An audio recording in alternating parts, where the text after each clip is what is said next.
Hello. द्वितीय semester के अंतर्गत अध्ययनरत समस्त डीएलएड प्रशिक्षु एवं बीएड पाठ्यक्रम के अंतर्गत अध्ययनरत समस्त छात्राध्यापक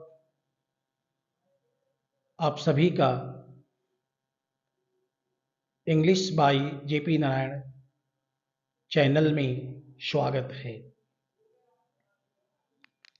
आज हम कैरेक्टरिस्टिक्स ऑफ पोएट्री के बारे में बताएंगे, जो आपके सेमेस्टर वाइज एग्जाम में पूछा जाता है। तो आइए एक नज़र ध्यान दें। कैरेक्टरिस्टिक्स ऑफ पोएट्री, काव्य के गुण।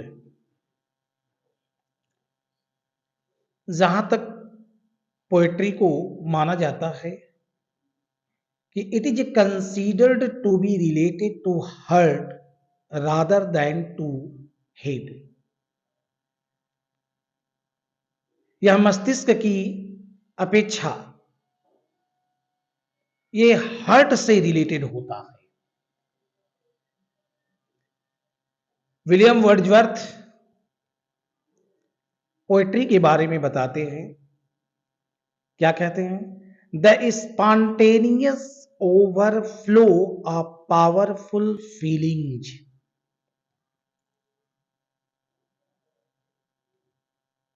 मतलब ये हो गया कि सशक्त विचारों का अविरल बहाव। तो अब हम बात करेंगे कैरेक्टरिस्टिक्स के बारे में।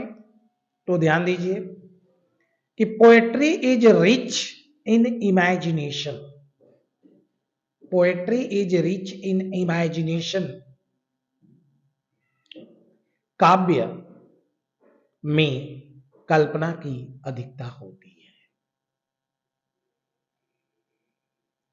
नेक्स्ट है इट इज रिदमिक। कविता लयबद्ध है। Poetry is mostly soft and tender.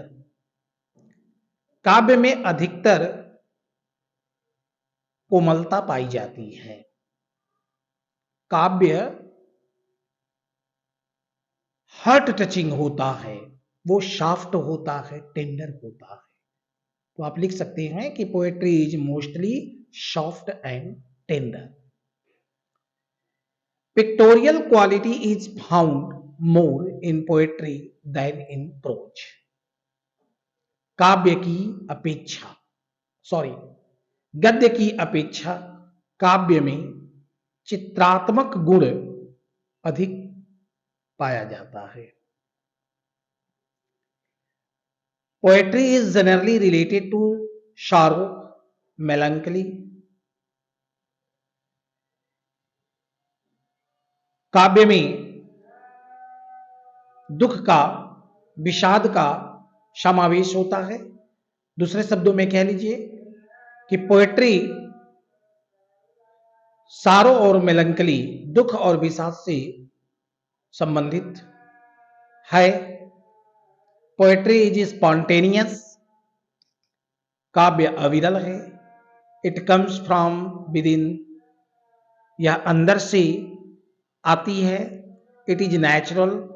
यह वास्तविक होती है।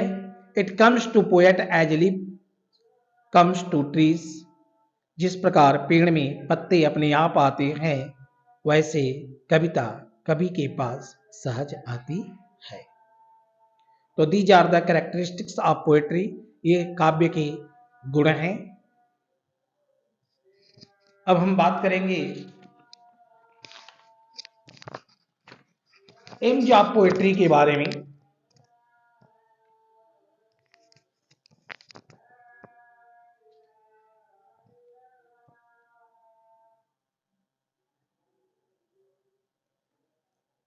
एम्स ऑफ पोएट्री में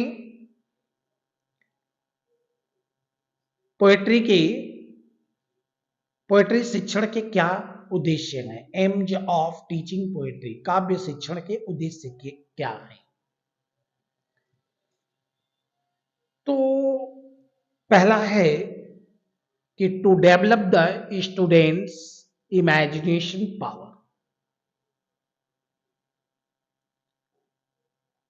कल्पना शक्ति का विकास हो सके, इस उद्देश्य से काव्य का शिक्षण किया जाता है। To develop the students imagination power. दूसरा है टू अक्वेंट, परिचय कराना, जानकारी देना, टू द स्टूडेंट्स, विद्यार्थी को, विथ फिगर ऑफ स्पीच, अलंकार से, वाणी से, शब्दों से, एंड मीटर्स, और छंद से। शब्द, वाणी, अलंकार से विद्यार्थियों को परिचय कराना। इसके लिए आप दूसरा पॉइंट लिख सकते हैं, to acquaint the students with figures of speech, meters. Third point, to develop the aesthetic sense in the students.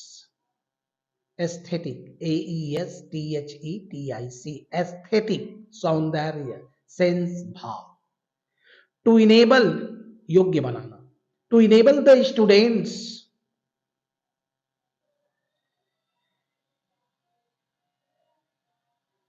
To develop the aesthetic sense in the students, विद्यार्थियों में सौंदर्य भाव का विकास हो सके, इस उद्देश्य से काव्य शिक्षण किया जाता है। Next, to enable the students, विद्यार्थियों को इस योग्य बनाना कि टू रिसीट दी पोएम्स, काव्य का गायन कर सके, विथ प्रॉपर रिदम, उचित लयबद्धता के साथ, एंड इंटोनेशन, और सुर के साथ, इंटोनेशन, सुर के साथ। कविता वाचन में, कविता के गायन में, कविता की रीडिंग करने में कहां पे किस प्रकार के सुर का प्रयोग करना है, वो सुर हाई है, पिच पे है, लो पिच पे है, हाई मिड पे है, लो मिड पे है।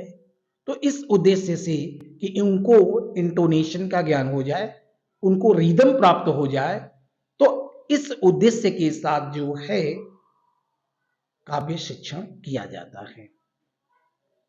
तो ये रहा एम्स ऑफ टीचिंग पोएट्री। यदि आपके सेमेस्टर वाइज एग्जाम में पूछता है तो आप इन्हें लिख सकते हैं। हमने हिंदी में भी आपको एनालाइज कर दिया है, इंग्लिश में वो पॉइंट्स भी हमने आपको बता दिया है। तो आज के लिए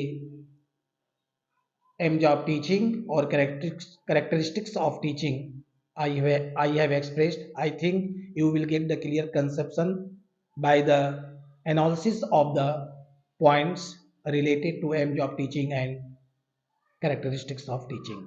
Thanks to all.